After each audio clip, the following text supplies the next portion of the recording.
Hi, it's Tammy and Ton again. Sorry about that. We're having some technical difficulties, so we're going to be a little flexible, and we're going to do a little improv. We're actually on our phone my phone right now rather than my computer. So, yes, I want to tag Ton Mason in my video. That's so interesting. It recognizes your face. So I want to talk to you about the one quality that I feel has supported me in my life and going from a really painful, constricted life to a life that works with relative grace and ease. And it is the quality of gracious receptivity. So I want to talk a little bit about what that means. It means gratitude, but it means a lot more than that. It means being open. It means being flexible. It also means being vulnerable, which is not necessarily an easy quality or a natural quality for most people because we've experienced pain, right? We've experienced disillusionment and heartbreak, and we tend to build up walls around our hearts, so we're not as available and present and peaceful as perhaps we would like to be. We're not living with a really open, receptive, flexible, gracious heart. Do you know how much we miss by doing that? How many beautiful opportunities that we miss because we're trying to protect ourselves? I think that that's true. And I've seen this happen a lot with people in my life where I've given them a compliment, or I've given them a gift, or I've given them a tithe, and they're twitchy and they are not really available or present or grateful for what's happening. Look, Nikki's here from Hawaii. Hi, Nikki. Hi, Nikki. Oh, it's an honor to see you. I'm going to be out there pretty soon. Very excited. So it's sort of like the analogy when you think about a fish being thirsty, right? It doesn't make sense because there's water around them everywhere. And I feel like that's true with human beings. People that are really struggling and suffering in their lives, they're not necessarily present and available for the love that's being showered down on them, maybe from other people or from the divine. That was certainly true for me. I can look back at my life when I was really struggling financially and in my relationships. I wasn't present. I wasn't gracious.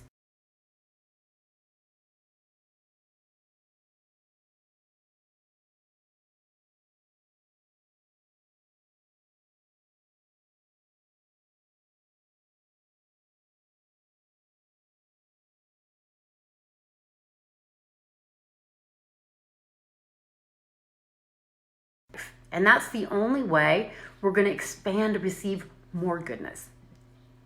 Does that make sense? Absolutely. So this happened to me recently. I got a lot of really beautiful compliments, and this was such a trip. Years ago when I was in school, I was like, why doesn't my family appreciate me? And if I could have had my ideal scene, what I would have received from my mother, my father, and both my sisters is just words of affirmation, compliments, praising. What I would hear in my mind, if I could have anything in the whole world, would be something like, Tammy, you know what? You're really wise. You're really kind. You've done a lot of hard work, And I've gotten to the point where it's like,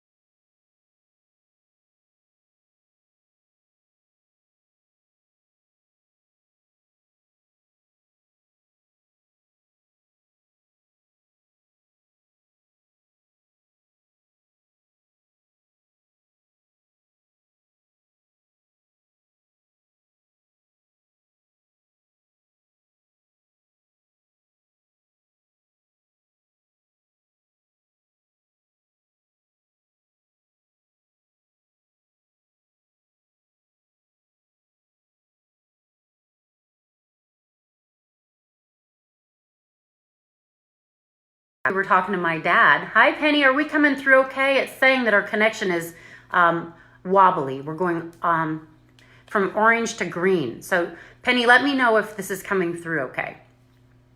So last night we were hanging out with my dad, and I was saying some things to him about how much I loved and appreciated him, and he literally turned around and walked away. He hightailed it out of there. Did you see that? Yeah. Inside he was probably like, oh my God, that oh, I gotta go. Like it was too much. Yeah. It was too much to handle. And I think we to expand our inner container, to be able to receive more goodness in our lives, we have to be able to be present and gracious. We have to be able to relax. And you said this last night when we talked about it. You have to be willing to be still, to be vulnerable, to be available. Wonky connection, right? I don't understand what's going on here. So maybe it's where I live. It might be. We talked about being flexible too, and allowing things to be what they are without an attachment. So I hope there's at least some information coming through that's resonating or helping or making sense to you. Grr. Grr. Flexibility. Flexibility. I wonder if we went outside if it would work better. It might. Oh, it's good now. Okay. Thank you, Penny. So gracious receptivity, you know, there's a lot of talk about gratitude, and I like to start every day with gratitude, but I like to expand that practice, to be open, to be gracious, to be thankful in a way that is, I don't even know how to describe it. It's about being a receiver, and to be able to acknowledge the gifts, the goodness that come from humans, that come from the divine, you know, the God winks, to be in that receptive posture and relationship with life, with the universe, with God. And it's more about beingness than doingness. And so many of us, thank you, Penny, I appreciate that.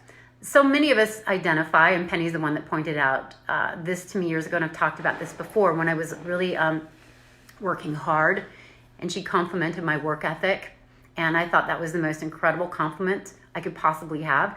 And then she said, what are you trying to prove and to who? And that just stopped me in my tracks. Hi, Natalie, how are you? And I realized I identified a lot with doingness and proving rather than simply being open, receptive, and being. My value came more from what I could do than the essence of who I was. And so if that's what we think and believe, then that's what our life is going to reflect back to us. And I see so many people that are running really hard and fast like a gerbil on a wheel. And I'm trying to be generous with them, and I am generous, either financially or with compliments or wisdom. And they're not receiving it graciously. I can tell that they're not present and available to receive. And then they're either skittering off or immediately asking for more. And so it's about really allowing ourselves to be present, available, receptive, vulnerable, still, gracious. And it's not easy. Do you know what really helped me? For me to learn to receive, it really took me understanding that by not maybe accepting that compliment or that gift or whatever, I was really denying the person that was offering it to me, whether it was a compliment or maybe a small gift that I felt like I was unworthy of. I was really diminishing them by not saying thank you, because gifts oftentimes come from the heart, and when you give somebody a compliment, it's because hopefully it's because you mean it and you want to share that with them. And when it's not received, that person probably feels Diminished. Diminished and minimized. Yes. And the last thing we want to do is hurt somebody. And it really took that for me to realize, oh, you know what, you've got to be a gracious receiver, because you're taking away from the person that's offering you that gift. That's true. And Penny makes a really good point. I think it's true. Abundance and love are not what they're scanning for. And I think so often what we're scanning for comes from these deep subconscious beliefs. It's like if we have a deep subconscious belief that life is hard and prosperity is for the select few and not for maybe ourselves, then we find what we're looking for, even if what we're looking for isn't what we're consciously looking for, what we're subconsciously looking for. We're all looking to prove to ourselves that we're right about life. And so much of my work was really about doing that deep, deep inner work, choosing to know myself deeply, choosing to love myself unconditionally. And these are high-minded practices. They're not necessarily what everybody's doing. But I know as I've taken responsibility for these things form within myself, the reflection that is my life has changed immensely. And there's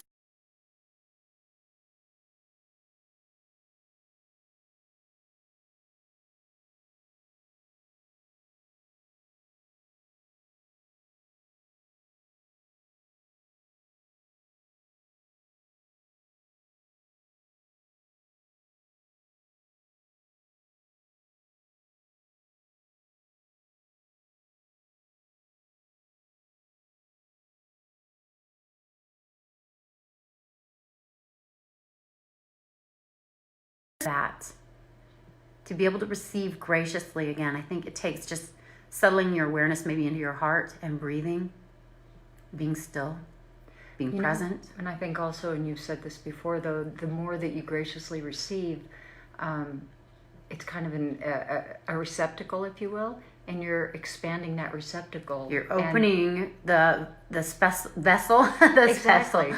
vessel to receive more.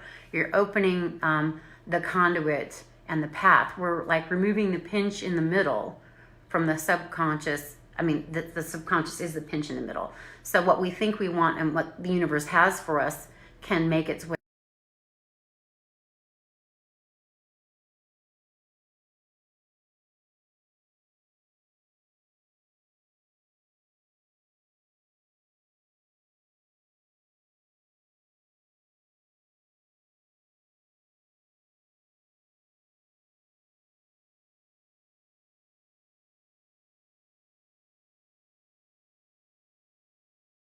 Love to be able to, I'm going to graciously receive that. My sister just gave me a kiss. In the past, I think I might have twitched. I think so. Did I do good? Nice job. Okay. So yes, to be able to receive love. And I think as we practice more with human beings, we're more able to receive the unconditional love of God, of the divine, of the universe. And I can see so often in my life where I haven't been present to receive this love. And to be able to just sit with my horse, not doing anything, not rushing off to the next thing, but just to be present for the relationship. There is no greater gift than to be, I think, present and available for the love that is always in front of us. Again, like the fish that is thirsty for water. There is so much love. Doug Pitzer just said hi. Hi, Doug Pitzer. How are you? I'm so honored to be connecting with you here. And there's Pamela Kay, our big brother, my big brother. It's such a blessing to connect with you. Wow. I'm just going to receive that for a minute. We love you, Doug. We are so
maybe more gifts and blessings just from life itself. And this is one of the steps that I do every morning when I wake up. I imagine just sitting up and graciously receiving God's love. Graciously opening my heart and becoming very available. Where I didn't used to do that. I used to jump out of bed and start pushing. I don't want to do that anymore. we've talked about this too, being carried rather than pushing. And again, it's a softer, more relaxed, more open way of being, and it's not necessarily how most people tend to navigate from my perspective. Well, I think we're all in such a hurry. Everybody's in a hurry. They've got to get showered, they got to get to work, they got to feed the horses, they got to do something. And, even carving out that extra 5 minutes, set your alarm 5 minutes early and take that time to connect with God. Take that time to breathe and invite God in, and that extra 5 minutes will start your day so brilliantly. It Yeah, seems of like course, it miracles just- say if you give God 5 minutes in the beginning of your day, it's guaranteed He's going to be with you throughout the day. But you know what else was really funny for me? I was in traffic and I was so mad that I was in traffic, and I was like hitting the ceiling of my car, and I really got God saying, "I'm here too.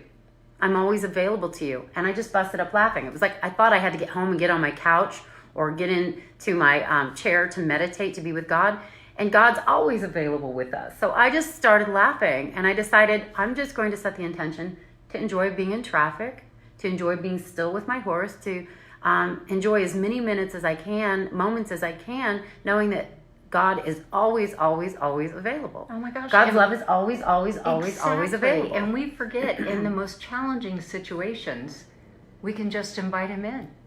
When you're all twisted and bothered and concerned, just take a deep breath, be still, and invite Him in. Relax and receive. And I tell you, it shifts your energy, it shifts everything. With God, all things are possible. Yeah, and it really is to me about coming back into alignment instead of running away from ourselves. And that's valid because a lot of us are in pain. So we're trying to outrun the pain, but it doesn't work that well. And then I feel like I've been yanked back on the choke chain a little bit. And now I don't want to leave that relationship or connection or alignment. And the more I pay attention to that relationship, connection, and alignment, the more I take responsibility for that, the better my life works. And again, I've seen some ways that I can improve this relationship. And it's just, again, about being very present, being very available for the relationship of whoever's in front of me, or the relationship with the divine when I'm in the presence of the divine, which is always, but when I'm alone, to open my mind.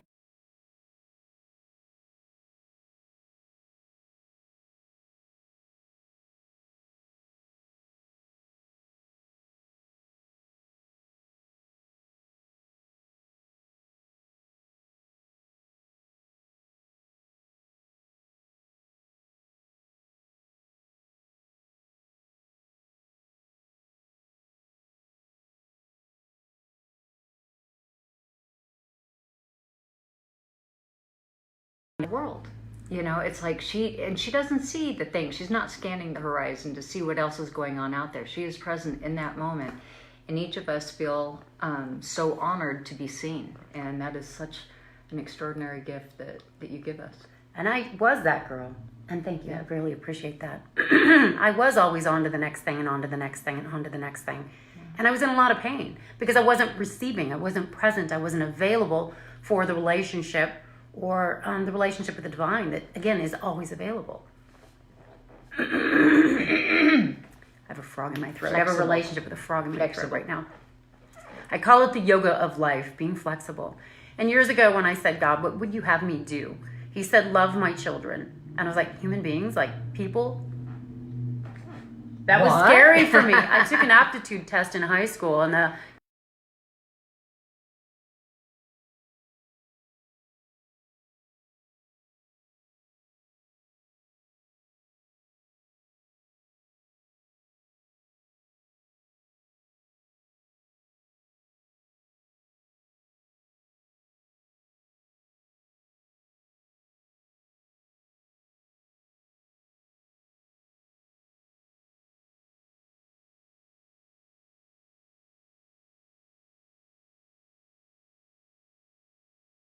whoever's in front of me. Where God said, love my children, and I said, all of them? He said, just the one in front of you.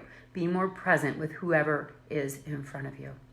And as I've done that, there certainly has been more goodness, gifts, grace, heartfelt connection. And like the fish that was in the water that's thirsty, the girl that was me that was aching for love, I'm no longer thirsty and I'm no longer aching. And I don't think any of us need to, because every single one of us is loved immensely and unconditionally. But can you open your heart? Can you receive that? Can you believe that? Can you relax and allow yourself to be authentic and vulnerable? Again, these aren't necessarily natural or easy qualities to cultivate, but they're the ones that I know that work in regards to attracting more goodness and comfort and beauty and grace. And sometimes it means crying the tears that you've held in your whole life. It means being honest about how you feel. It means putting down your sword and being less defensive. It means not having to fight for your posture or perspective, but also realizing that other people's posture and perspective is valid as well.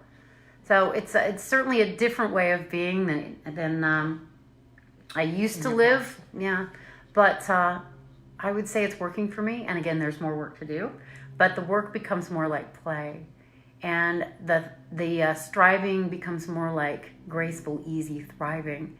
And I'm looking forward to the continued adventure. Me too. We're on it together. And I'm so grateful. You know, for years I wanted to have this relationship with my sister, and it was always like this push-pull and this running away, and it was really hard. And I finally just surrendered it and said, you know what, I don't know if we're ever going to have the relationship that I want, and let go of my attachment. And it was weird because it circled back around, and it's everything that I'd ever dreamed of. And I'm just blessed and grateful. And I feel so blessed and grateful for just Facebook Live and the ability to connect with our friends and family here. It is an incredible honor and blessing. And it just feels great. It just feels great to connect with you and know that you're allowing us to be a part of your day. I mean, there's nothing more valuable, I think, than time. Yes, Doug, we are all a work in progress, aren't we? Absolutely. I call us spiritual rock climbers. We're all on our way to the top of the mountain, or each of us are our own river going to the ocean, and we all have our individual life lessons and curriculum. And we wouldn't be here if we didn't have things to learn or work to do. But hopefully as we become more gracious and gentle with ourselves, the more life can show up in a generous and grace-filled and gentle way. And I'm enjoying that for myself, and I want it for anybody and everybody who wants it for themselves. So I hope you know how loved you are, how beautiful you are, how important you are, how worthy you are. I hope you know these things. And if you don't, maybe open your mind and heart to hear these words, to believe them, to receive them, to be still with them and allow that inner container to expand, to be able to receive and accept it. And the more you do, the more you're going to find goodness showing up for you in many forms and many fashions. And then all you have to do is just continue to be present and say thank you, be gracious, be open, be vulnerable, receptive. And it's a continual journey. And when I asked God, how good can it get? Because life is pretty amazing. And he said, it is infinite. I believe that. I believe it too. So I hope you're experiencing #blessed. Yes, we are, aren't we, Karen? And I'm blessed to know you. So blessed. So blessed by every single one of your presence in my life. I don't think I said that right, but presences. You are a gift. And I'm so grateful for you. And if there's anything that we can do for you, a prayer request, or just if you just want to say hi, I'm always so thrilled to get a private message or anything here on the thread. I try to respond to everyone. And what else would you like to say to our friends, Tonda? I just want to say thank you for inviting me into your precious time today. It's good to be here. It is, isn't it? So we love you, and you're in our hearts and our prayers, and we hope to hear your words and speak to you. And if not, just know that we're holding you in our hearts and sending you blessings of grace, ease, gracious receptivity, and profound, immense, and unconditional love. Take very good, gentle care of yourself. And we look forward to connecting with you again very soon. Have a great day. Onward and upward. Bye for now.